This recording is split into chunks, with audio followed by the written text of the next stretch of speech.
Many church leaders hear about Section 508C 1A, granting automatic tax exemption without any IRS paperwork. But this has created a dangerous myth, the 508 free church. That idea is fundamentally inaccurate. The secret isn't what 508 is, but what it isn't. It is not a separate type of organization from a 501c3. A 508 church must still obey every rule that applies to a formally recognized 501c3 organization. We'll show how 508 works, the hidden risks to your donors, and help you decide if it's right for your ministry. First, what does the law actually say? Section 508c 1a simply makes churches an exception to the filing requirement. This isn't a new loophole. Its roots go back to America's founding, aiming to keep government out of religion. Legally, this status is a presumption by the IRS. They assume you qualify, but that assumption can be challenged and revoked. So if you never file paperwork with the IRS, how do they determine if your organization is truly a church? They use a multi-factor test outlined in Publication 1828. It's not about your beliefs, but your structure and activities. The test looks for things like a distinct legal existence, a recognized creed, ordained ministers, and regular services.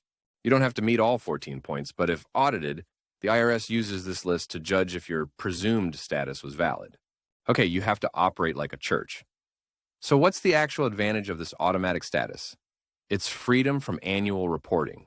Unlike nearly all other charities, churches are not required to file the annual Form 990. This saves time and protects financial privacy. But this creates a critical problem.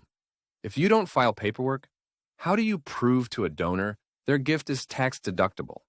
And here's the single biggest weakness of relying only on Section 508. Without an official IRS letter, the burden of proof shifts. If a donor is audited, that donor must prove your church qualifies as a 501c3. They have to fight the IRS on your behalf. Consider two donors. One gives to a 501c3 church and shows the letter if audited. The other gives to a 508 church and faces a battle. This is why many churches voluntarily file Form 1023.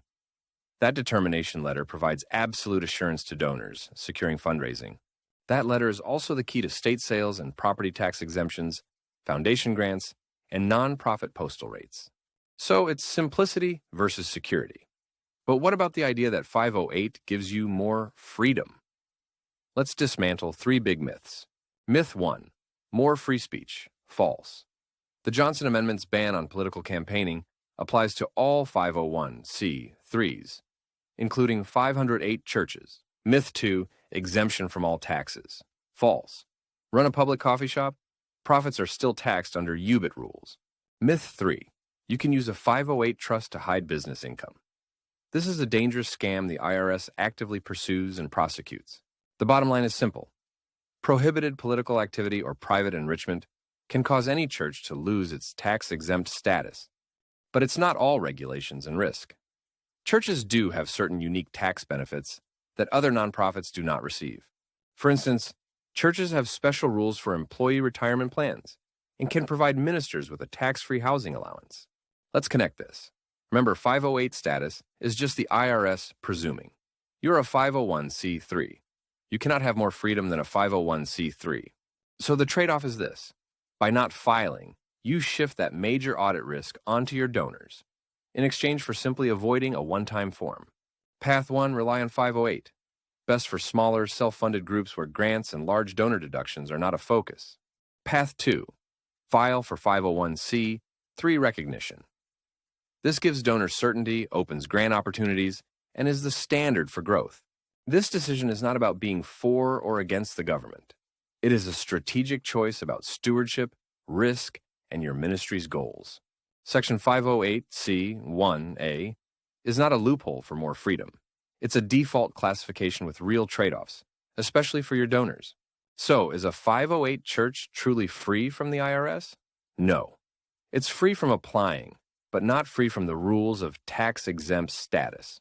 For any church leader, weigh the ease of 508 against the security a formal 501c3 letter provides. Get professional advice. Understanding the law is about wisdom. Making the right choice protects your ministry, your members, and your mission for years to come.